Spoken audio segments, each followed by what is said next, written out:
I served in the West Bank in the Special Forces unit that I was in for 8 months. And I really thought that this thriving Jewish society in the land of Israel was something that I needed to be part of. And I knew that all of that was only possible because Israel had a strong military that had defended it time and time again. That started changing when I was actually sent into the West Bank to protect settlements. And I began to understand that they were slowly expanding, taking over Palestinian land. And did you approve at the time of the expansion or not? I think before I went in, I approved of it. When I saw what it actually meant, and I saw that we were just imposing a military regime over Palestinian civilians, I began to question it.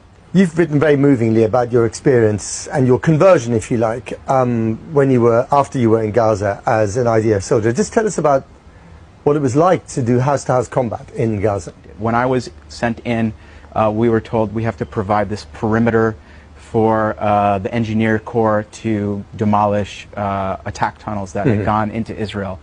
And we were told that all the civilians had fled. It wasn't true. There was a family that we found in the second neighborhood we went into, in the Al-Bura neighborhood of Beit Hanun. Even though we were going into every house with live fire, they managed to understand that this was an innocent family and they didn't harm them. They gave them food and gave them water and they guarded them for many days. But I found out this actually later. When we pulled out, the Air Force just flew over that neighborhood and bombarded it, and they were killed.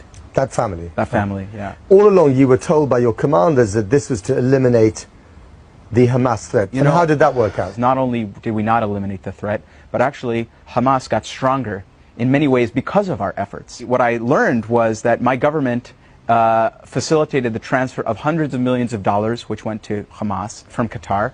And also, at the same time, we tried to defund and delegitimize the Palestinian factions and Palestinian organizations that recognize international law, that renounce violence. And recognize the state of Israel. And recognize the state of Israel and are willing to negotiate with the state of Israel. So why Israel. were they doing that, do you think?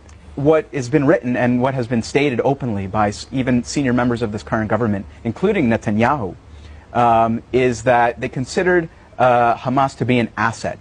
And because their ultimate goal was not to defeat Hamas, their ultimate goal was to prevent the creation of a Palestinian state. And it was actually convenient and useful to have the Palestinian leadership split